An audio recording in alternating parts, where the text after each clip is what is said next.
Welcome, everyone. My name is John Boydnott. You've come to Everything Entrepreneurship. It's a podcast I do where I talk with entrepreneurs out there in the world and what they're doing, how they are running their business, what you can learn from them as an entrepreneur yourself in the audience out there. Today, I'm joined by Caroline Peyton. She's in the UK. She is a naturopath.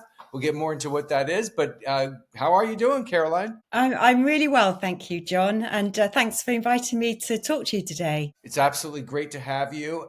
So tell me a little bit about yourself and your background and the work that you're doing. Yeah, so I'm a nutritionist and naturopath. I specialize in gut health. I've been doing this for 15 years now. I work predominantly with one-to-one clients, personalized programs. But I also reach out and like to give talks to corporates and community groups as well. And prior to doing this, I spent 20 years in corporate. I worked for BT, British Telecom, for most of that time in a procurement role. So I completely changed what I was doing, moving from corporate, retraining, and then setting up my own business. Caroline, that's actually one of the. I'll have to ask you a question about that coming up here, because that's one of the big things that the entrepreneurs love to hear about. Is how did you make the transition from one type Yeah. of career to another type of career? Oftentimes, it does come to you did something where it was more money focused and sort of a professional, a corporate, like you said, and then you sort of ended up moving into an area that was more your interest, kind of a thing. I believe, Yeah. more recently talked with a gentleman who ended up starting his own online gym, basically, after having worked as sales for 15, 20 years. But anyway, yeah, we'll get to that in a bit. But you're a naturopath, as you mentioned. Tell us about, okay, so some people know what that is, some people don't. Tell us all about Yeah. what is naturopathy? Tell us. Absolutely. So it's not so well known in the UK. I think it's a little bit more well understood in the US, but not so well understood in the UK. And naturopaths take a proper 360 degree view, holistic view of the person. You know, you wouldn't try and look and treat one part of the body. You have to understand what is going on in the whole person. And it's all about getting to the root cause of the symptoms. You know, you what might be going on in one part of the body could be triggered by something else, and it's joining up the dots, understanding that the body is an interconnected whole, and the gut and the mind and the whole body, and you have to treat the person as the whole. So naturopaths work that way. Sometimes less is more, and supporting the body to heal itself, which is not like a magic pill. Sometimes it can take longer than that. But the body has an inherent capability to heal itself, provided it's given the right tools and techniques to do so. So that's the work that I do. Yeah. Tell us, do you have a typical type of client? And what sort of types of issues do clients come to you with, and how do you work with them? Well, I've become a bit of a specialist, an expert in gut health. And I think that really stems from the fact that naturopaths have always said health and disease sort of starts in the gut.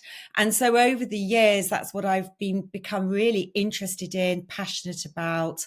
And a lot of my clients will come to me because they'll often have quite complex gut problems going on, that they can't get resolved. They might have tried things themselves or gone to seek solutions elsewhere, maybe with the medical profession, but they're still left in limbo.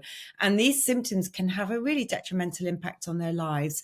They're not the only clients I see. I see people with often it's a multitude of symptoms, actually, John. You know, people may end up with headaches or migraines or fatigue, or women going through the menopause, or aches and pains, you know. And so somebody like myself, looking at the person as a whole, can bring the whole lot together, reviewing the diet and lifestyle and helping those people. Whereas often, you know, if you went to a medical profession, they might run some blood tests for fatigue, or you know, they might be thinking about HRT for a woman, or they might be sent off to see a gut expert, but it's not looking at them as a whole. So people often come to me because they've got this whole disparate set of different symptoms going on, and they just don't know where to start and how to get help for that. How do you narrow it down? So you work with them to determine what type of symptoms they have, and then Yeah. so I suppose just give us a hypothetical client. How do you go through with them, figuring out what their issues are, Yeah. and where do you go from there? And sort of, Well, I have now built up and established quite a detailed what we call case history questionnaire before clients see me, and having just talked to them initially, they complete that, and from that, it's a bit like joining up the dots in a jigsaw puzzle for me. Really, I can see links between one thing and another, and so I spend quite a lot of time before I have the client in front of me going through that questionnaire, analyzing that, trying to establish, is there digestive symptoms that could be impacting other things? Is there from the diet, what's going on in the diet that will be impacting symptoms? And then an initial consultation with a client is 90 minutes. It's detailed, it's lengthy. We expand on the information that's already been presented. I use listening skills. A lot of it is listening to people. Sometimes it's the things that they haven't said that I'm listening. I'm listening for those clues and signs of things that may not have been on that questionnaire, but I'm listening out for things that could be the really important thing that the client hasn't realized it's important. They may have had some grief that's gone on in the family so that's been a stressor and a trauma, for example. They could have been traveling and they've picked up some food poisoning or some bug because they've traveled in some exotic location. They hadn't thought to mention it. So it's these little things I'm always listening out for when I'm with a client. And through that initial really in-depth consultation, start to draw out more information, send them away from that first consultation with some simple things that they can implement straight away. You don't want to overwhelm them, but often it's some very simple tweaks and things that they can do that start to make a difference quite quickly. mm. A lot of the people in the audience are entrepreneurs, and well, entrepreneurs stereotypically kind of have a certain kind of lifestyle, at least in the United States, and I'm sure to some extent in the UK and other places where there's a lot of sitting at the desk for extended periods of time. There's not enough sleep. There's maybe food that isn't that great. What are some things for entrepreneurs out there in the audience? Some quick things that can help the gut issues Mhm. that many of them might be having. Well, what's it, your I ideas understand. there? I understand. I mean, I've come from corporate, but I understand when I left corporate, things are way more stressful now than they probably were when I was there. But I know how stressful it can be and sitting at the desk. One thing, if we eat too quickly with and eat in a rush, you're impairing your digestive capability. If you do that, you are not going to be maximizing your nutrient absorption and uptake into the body. So you could become slightly deficient in things. And one thing that I like to advise clients to do it's not just about eating mindfully and taking their time, it's trying to pause and do some deep breathing. Doesn't need to be for long. 5 minutes max. But by doing some deep breathing, you're helping to move the body out of that stress sympathetic mode and into what's known as the parasympathetic, known as rest and digest, known as rest and digest for a reason.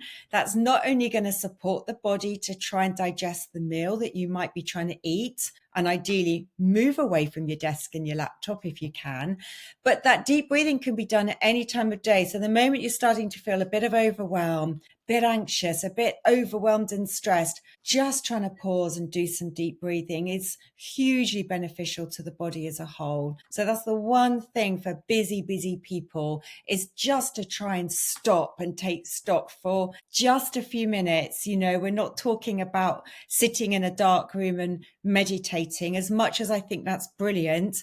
But when we're busy, you need some quick and easy things that you can do. A bit of deep breathing is brilliant. Yeah. So we've got maybe move away from the desk and go somewhere Yeah. else, but it doesn't have to be meditation or anything like that. And No. then pause, take a breath, and then Yeah, stop eating so quickly because a lot of us really do absolutely. eat very quickly. Any other ideas for the entrepreneurs among us as far as quick, easy tips? for from a digestion point of view, John, I and more hear, generally, for digestion, that yeah. thing about eating more mindfully and slowing down is just so important. I have a thing that I used to say to my daughters when they were younger. Chew your food and just spend a bit of time just trying to chew your food a bit because your stomach doesn't have teeth. We were given teeth for a reason, to chew the food, to start that digestive process. So, it's that bit of chewing, trying to move away from the desk, concentrating on the meal that you're eating is really, really important. And in terms of food that you're choosing, it's easy just to grab a sandwich, but if possible, if people are cooking food and cooking a meal at home, doesn't need to be complicated. It's so nice if you could take some leftovers to work with you, possibly, if you have cooked something that's, quite nice for an evening, rather than grabbing something on the go. If you've got a fridge at work, if you can, I used to do this when I worked in the office. I would actually put a salad together while I was cooking dinner in the evening, put it in the fridge, put my fork by the front door, so that when I left in the morning, it'd be like, right, got to grab the salad, got the fork, off to work, and so then you might get something a little bit more nutritious. You're not going to necessarily achieve this every day, but it's a bit like that Pareto rule. If you can do it some of the time, it's better than doing it none of the time. Would be a good thing to do. That's absolutely fantastic. So let's talk about a little bit about dairy and gluten intolerance. Just how big of a problem is that out there that you've noticed, and is it something that everyone has to some extent, or there's some people who have it or not, or what's going on there? What are your Yeah. thoughts around dairy and It- gluten It's intolerance? it's It's something a lot of people care about. it's become very common, hasn't it, that people think they've got gluten intolerance or lactose intolerant, and dairy, the lactose, the milk sugar tends to be the main problem. People give them up and they think it alleviates some Mm. symptoms.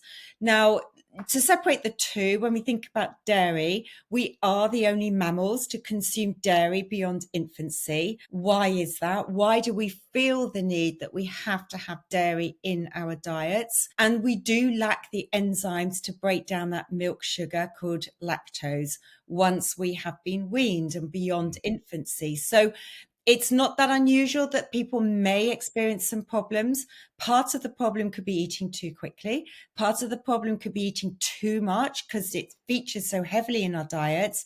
And the third problem could be to do with our gut microbiome, because we have certain bacteria in our gut that help to break down that milk sugar lactose. So it can be a little bit of a problem of all of those things. Some people can tolerate some. It's just that we're overloading the system.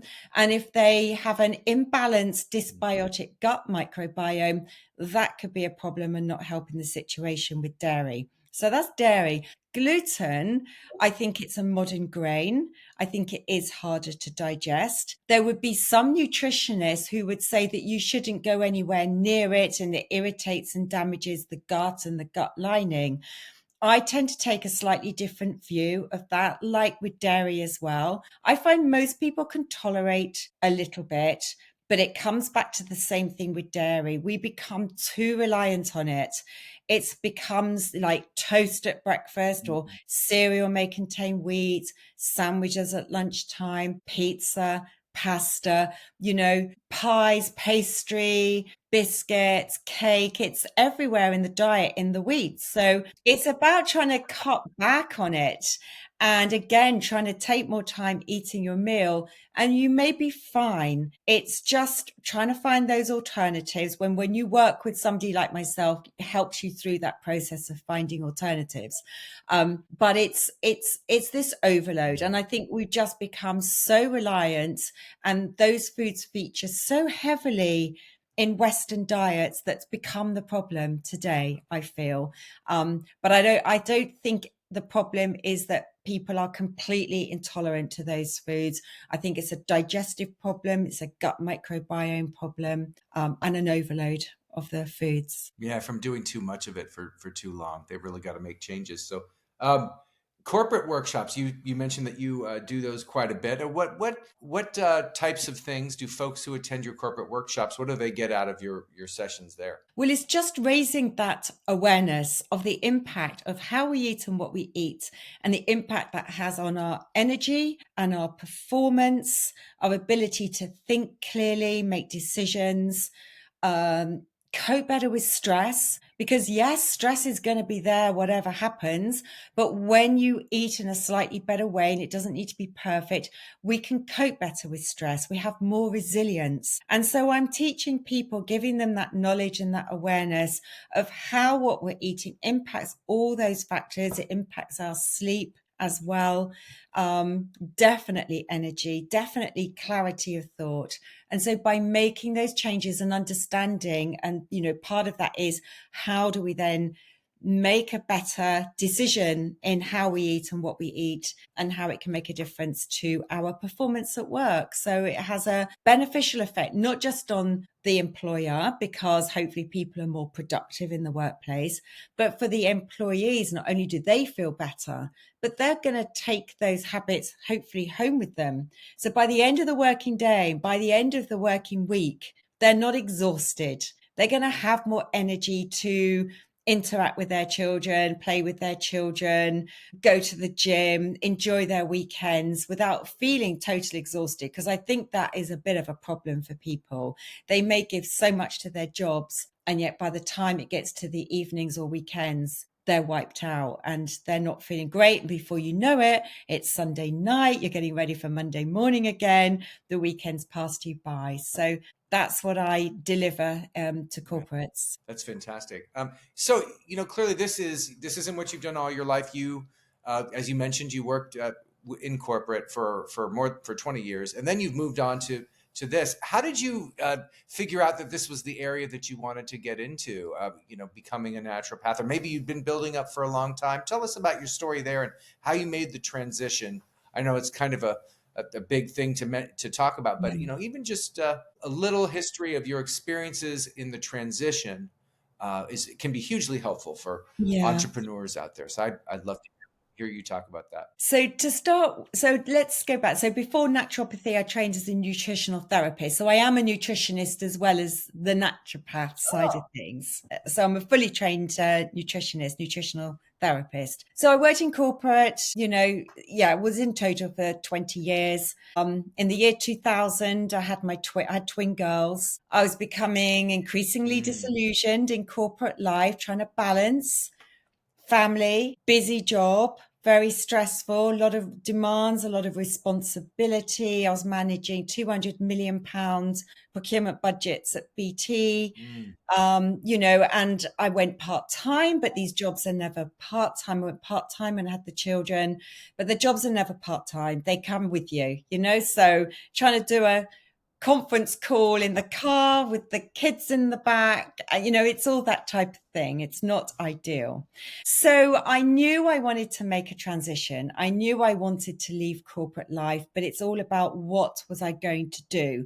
I knew I didn't want to just sit at home. I wasn't the sort of person who would just want to be at home with the children. I wanted more in my life, but it's finding something that was going to create a slightly better work-life balance for me. And I can only describe it for me as being like a light bulb moment, as saying, I want to study nutrition, because I was with my husband. We were away on holiday.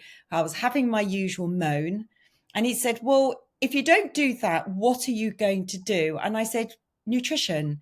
It was just so obvious to me. Taking a step back from that, I guess growing up, I'd always had an interest in nutrition. So we're going back, I'm a bit older, so it's going back before the internet. Magazines, I would always read the bit about, nutrition and lifestyle and well-being, fascinated by it. I thought I was, quite knowledgeable around what to eat and healthy eating. I now know I only knew the very tip of the iceberg then. But, I had this interest. So it was a light bulb moment. I wanted to study. And my husband said, well, find a course that you can do. Go and find something that you can do part-time online, which was quite new at the time, while still working. So I started when the girls were 5, twin girls working part-time but a busy job, started to study to become a nutritional therapist. And then 2 years into my studies, and I loved it. So I was prepared to put the hours in. I was just loved it. And then 2 years into that, I had the opportunity to take redundancy from my corporate job, enabled me to complete my studies and then start up in practice. So that's the transition, and that's the background to how I got to moving into this space. And once I moved into this space, like many people in my sort of area in therapies, you start training in one thing and you start training in other things. So it was nutritional therapy, naturopathy, iridology, which is the study of the eyes, well-being coaching. And then I decided I wasn't going to do any more in-depth studies, and just to build on what I'd learned, really. Yeah. So that was 15 years ago. How is the process? Yeah, how is the process of finding clients and building clients? Did you struggle at first? Yeah. You're in the Swindon area in the UK, which is about an hour, I guess, outside of London or so. Mm. Tell us just briefly about how all of that went. Did it? How did it go? It was slow. It was slow. We're pre-internet days to start with, or very early. It was very early internet. It was internet, but very basic. Yeah, because I was beginning to get my website together. So the internet was there, but not like it is now and established. It was slow. Yeah. So I took on I took on something else that complemented what I was doing. So it was organic skincare. I was doing that alongside taking on clients. And then about 3 years into having qualified, I took over the college that I studied with, and I acquired the college. So for 5 years, I ran the Natural Healthcare College. I was principal. I did clinical supervision. I had other tutors. I Wow. built the college. I was still seeing some clients. And then after 5 years, I thought, no, this isn't really what I wanted to do, because I was so busy that I didn't get the work-life balance. And so I sold the college so that I could concentrate on working with clients, which is the bit I absolutely love to do, working with clients. But it was slow. It's not, Well, that it's, must have been. and you have to work hard. You have to work hard to build client base and network and get out there and be seen a lot. But yeah, that's also a good way to get to know possible clients, is to teach them in a school that you own. That's absolutely fantastic. But so these days, how can clients get a hold of you and work with you? What's the best way? Your website and all of that. So my website is Peyton Principles. So as it's spelt here, Peyton. So Peyton Principles is my website. In the UK, I have a YouTube channel with over 300, 400 videos on there now. So people can get to know a little bit about me, because I love sharing information, which is called Peyton Principles Natural Health. And I'm on the usual social media channels. Mostly is Peyton Principles. I think LinkedIn's just me is Caroline Peytons. That's how people can find me. Wonderful, Caroline. Always really good to learn how someone was able to turn their passion, even after working a long time in a job that they eventually didn't enjoy nearly as much. It's always great to hear about how they turned that into, they transformed their career into something that was more towards what they're passionate about. So yeah, anything else that you'd like to mention to the world out there, and the world of entrepreneurs watching the show? Well, if anyone's interested, I also started a podcast last year called Nutrition Life Stories. So I'm always looking for new guests. If anyone has a real interesting story about how they transitioned into starting up some wonderful natural food company, health food shop, or how they've used nutrition to transform their lives, I'm always interested to hear from people. If they want to appear on my Nutrition Life Stories podcast, would be great to know. But other than that, I just want people to know that people can make changes to their health and their lifestyle, but the best thing to do is start with one thing at a time. Don't overwhelm yourself. I'm continually learning even now. Just start with one thing. If you think you drink too much coffee, start to cut down on the coffee by 1 cup a day or 1 cup a week even. Have more water. Focus on on one thing and get that one thing established and then focus on something else, rather than feeling got to do everything all in one go. And then it becomes too overwhelming and then you just fail. We can make changes, but just do it in your own time and you'll get there. That's wonderful advice. Caroline Peyton of Peyton'sPrinciples.com. Check her out there. And great to have you on the show today. Thank you so much, John. Thank you.